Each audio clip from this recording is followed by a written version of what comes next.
If you've been around the town, you know this word is not used regularly, but today we got a James Harden performance. I think that is sports with other word vintage around so much. Like I remember anytime Derrick Rose did a scoop layup, they were saying vintage. Oh, perfect example is today.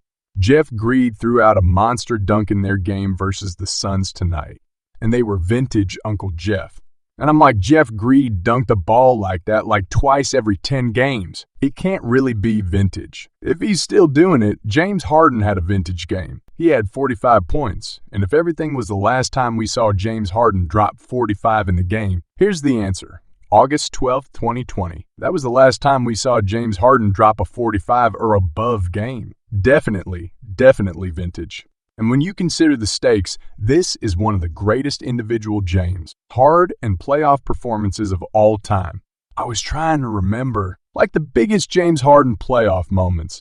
I was genuinely asking a question because I was caught up in the moment. Yeah, I forgot about 2012 when he got the shot against the Spurs. But I was thinking about like the prime version of himself, the one in Houston and the one post-Houston. You know what I'm saying? Anyway, he's got this performance, 45-point game, including a game-winning shot practically. And then he's got the block on New Door in the bubble, which was a great moment. And then again, he's got the shot against the Spurs.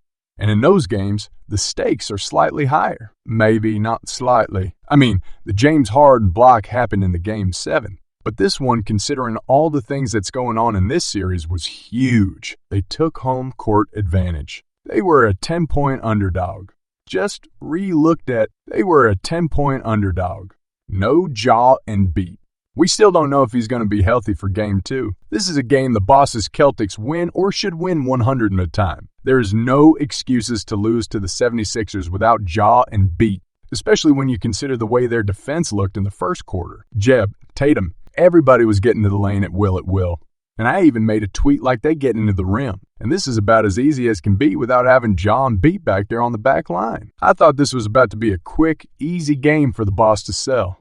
Just get to the basket. Anytime you want to lay it up, don't get whatever. But the 76ers stayed in that game. Even though the Celtics assumed like some craze like 70 from the field in the first quarter, we saw the empty melon come off the bench and give them big minutes when they needed them. And of course, James Harden started off this game with like 12 straight points. So we knew from the very first quarter he was going to be on the heater. And he kept them in his game long enough for the Celtics to do something they've been doing a lot this season. We just collapsed in the last couple minutes of the game. Again, this is a game that you have no business losing considering there's no jail and beat. Maxey was great. Of course, Harden was great. They had the Melton game quality minutes. B-ball, Paul made 4 of the Clutch's free throws of this entire career, and none of them hit the backboard. None of them hit the rim. They were all swoosh, swoosh. 75 free throw shoot a force for this season for B-ball. Paul, and that's the uptick from the last couple of years. So set out to him, man. Class free throws. But I want to give the praise of the 76ers winning this game because they're in the series.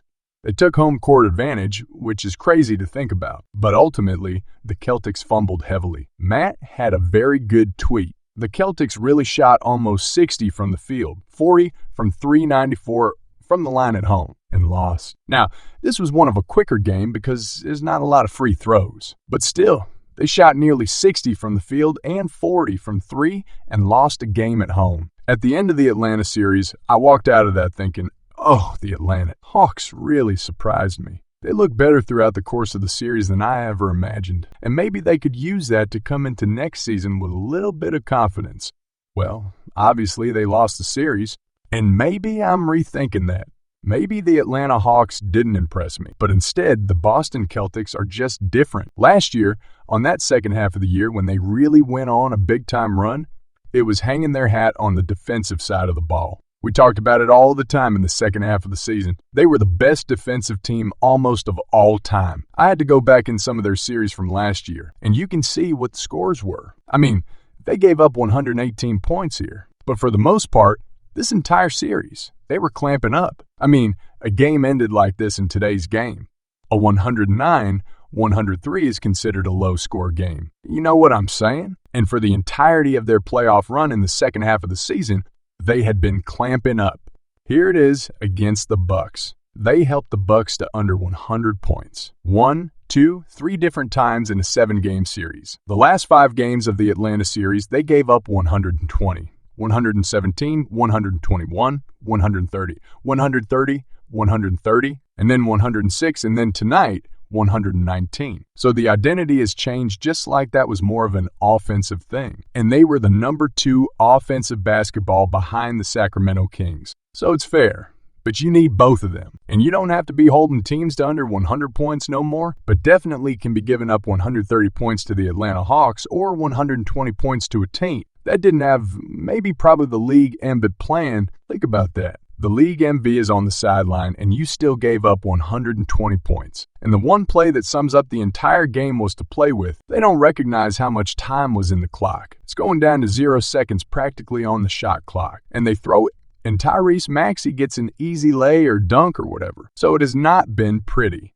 The good thing about it, Boston, is that of course it's a 7-game series, that you need to get your lick back. But I'm sure there's somewhat optimism that Joel Levine is going to come back. And now the game plan changes a little bit. I would like to see if Joel Levine is not back in Game 2, that the drop coverage from Al Horford to whoever it may be is completely gone. Because James Harden killed you on that all game long. That's enough about this game.